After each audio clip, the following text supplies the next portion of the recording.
Assalamualaikum warahmatullahi wabarakatuh. Om Swastiastu, Namo Buddhaya, salam kebajikan. Selamat pagi untuk semuanya.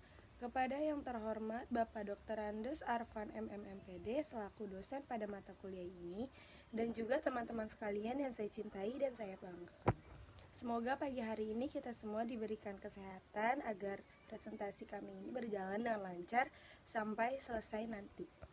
Topik yang akan kita bahas pada hari ini sesuai dengan tugas yang diberikan oleh dosen kita, yakni mengenai korupsi. Saya Dita Pritasari sebagai moderator, dan saya akan memperkenalkan anggota kelompok kami yang terdiri dari Adinda Aulia Malika, yang kedua ada Bimbi Fernando, yang ketiga ada Dita Pritasari, yang keempat ada Vika Emilia Puspitasari, yang kelima ada Jatmiko, yang keenam ada Muhammad Rizky, yang ketujuh ada Nabila Rahmawati, dan yang kedelapan ada Novi Puspikasari, dan yang kesembilan ada Fasya Kurniasari. Selanjutnya ada penyajian materi. Korupsi berasal dari kata bahasa Latin yaitu corruptus, yang dimana pengertiannya adalah keburukan dan penyimpangan.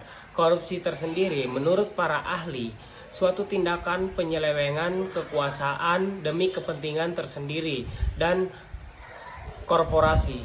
Sekian. Menjelaskan tentang korupsi yang berkaitan dengan keuangan negara. Kasus korupsi pengolahan kondensat ilegal di kilang minyak di Tuban, Jawa Timur, 23 Mei 2009 sampai 9 Desember 2011. Kerugian mencapai 2,7 miliar US dollar atau setara dengan 35 triliun. Kasus korupsi pengolahan dana pensiun di PT Asabri tahun 2012 sampai dengan tahun 2019. Kerugian mencapai sebesar 22,78 triliun. Meningkatnya studi empiris yang menunjukkan bagaimana korupsi mempengaruhi tingkat investasi dan iklim usaha, mendistorsi alokasi sumber daya, menurunkan produktivitas belanja publik, mendegradasi kualitas pembangunan, dan pada akhirnya menghambat pertumbuhan ekonomi. Maka dari itu, korupsi yang berkaitan dengan keuangan negara ini sangatlah mempengaruhi bagi negara. Korupsi yang berkaitan dengan suap menyuap.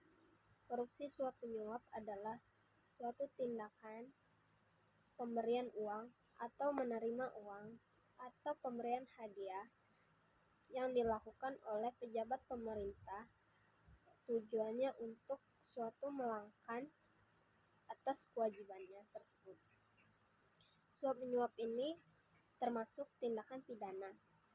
Korupsi menurut Undang-Undang Nomor 31 Tahun 1999 ini istilah perkara suap menyuap menurut KPK. Yang pertama, uang kondang. Edi Nasution pada tahun 2016 divonis 5,5 tahun penjara karena menerima uang suap sebesar 150 miliar dari pihak yang berpengkara di PN Jakpus, yaitu Dodi Arianto Superno, pegawai PT Arta Pratama Anugrah. Yang kedua, kacang pukul. Istilah ini muncul dalam prakara korupsi Gubernur Riau Anas Makmum pada tahun 2014. Suap dari Gulat Manarung kepada Anas sebesar Rp 2 miliar. Itu dititipkan Gulat melalui ajudan Anas. Suap ini memanipulasi data alih fungsi lahan. Terima kasih. Materi 4 yaitu korupsi penggelapan dalam jabatan. Penggelapan dalam jabatan sendiri dapat diartikan sebagai penyalahgunaan wewenang jabatan untuk tujuan pribadi yang dapat merugikan kepentingan umum. Di sini penggelapan dalam jabatan diatur pada pasal 374 KUHP.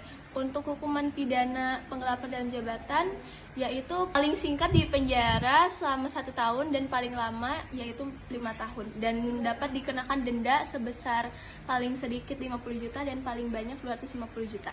Di Indonesia banyak sekali kasus korupsi penggelapan dalam jabatan. Salah satunya yaitu kasus korupsi penggelapan dalam jabatan oleh pegawai koperasi PT Pos Indonesia di Jakarta. Kasus ini terjadi sejak 18 April 2007 sampai 24 Maret 2010, dan kasus ini merugikan koperasi sampai 2.886.000.000 rupiah. Sekian. Pemerasan itu tindakan melawan hukum memaksa seseorang dengan cara kekerasan pencurian, didahului disertai kekerasan atau ancaman kekerasan baik diambil oleh tersangka maupun pengerahan barang oleh korban. Terima kasih. Selanjutnya ada korupsi yang berkaitan dengan perbuatan curang.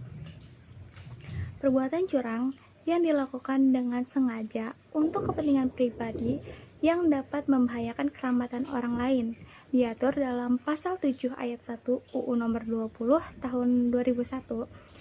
Seseorang yang melakukan perbuatan curang diancam pidana penjara paling singkat 2 tahun atau membayar denda paling sedikit 100 sampai 350 juta. Misalnya seperti pemborong pada saat membuat bangunan atau penjual bahan bangunan yang melakukan perbuatan curang dengan memberikan kualitas barang yang buruk sehingga dapat membahayakan keselamatan orang lain. Oke, next. Korupsi yang berkaitan dengan benturan kepentingan dalam pengadaan.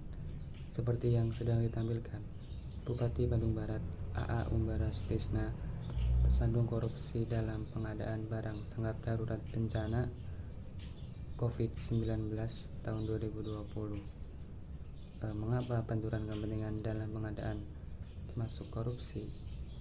Di sini tugas Bupati hanya untuk mengawasi, tetapi Bupati Bandung Barat A. Umbara Sutrisna mengikuti kegiatan pengadaan barang tersebut. KPK menduga A. Umbara Sutrisna menerima dana sebesar 1 miliar rupiah. Terima kasih. Yang terakhir ada korupsi yang berkaitan dengan gratifikasi. Gratifikasi adalah pemberian, bisa jadi pemberian uang, pemberian barang, pemberian hadiah, atau komisi dan fasilitas lainnya. Salah satu contoh kasus korupsi gratifikasi yang terjadi yaitu kasus suap mekarta yang terjadi di Indonesia. Dalam kasus ini terdapat dugaan pemberian suap kepada pejabat pemerintah untuk memperlancar proses perizinan proyek tersebut. Praktek suap gratifikasi ini menjadi salah satu contoh nyata bagaimana perilaku korupsi dapat merugikan kepentingan masyarakat umum dan menghambat tata kelola pemerintahan yang baik. Terima kasih. Di sini saya akan menjelaskan indeks persepsi korupsi data Transparency International. Indonesia berada pada posisi 110 dari 180 negara dengan skor yaitu 34 pada tahun 2022. Terima kasih. Demikian presentasi kami kali ini, kurang lebihnya mohon maaf. Sebelumnya saya ada pantun. Mentari senja telah tenggelam, hujan turun telah terjatuh.